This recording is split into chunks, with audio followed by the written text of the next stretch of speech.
के भयो भाउजू चलाउनु पाउँदा नि जस्तो भए पनि वरिपरि हुनेलाई चाहिँ के भयो भाउजू 3-4 घरले फाइदा छ हामीले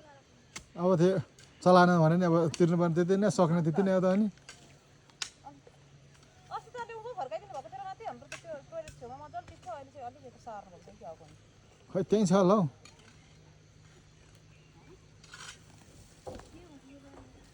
कति तिर्नुपर्छ महिनामा चाहिँ खै मलाई थाहा छैन 12-13 होला नि के कति हो त्यो 1000 कि खै तर घरमा हेर्ने चाहिँ साइला र साइली मात्रै होला बरु नराख्दा नि हुन्थ्यो होला अनि अरूले हेर्नु पर्दैन अरूले हेर्नु पर्दैन होइन डाटाबाट अनि हप्ता दिनलाई 100ले फ्यालिहाल्छ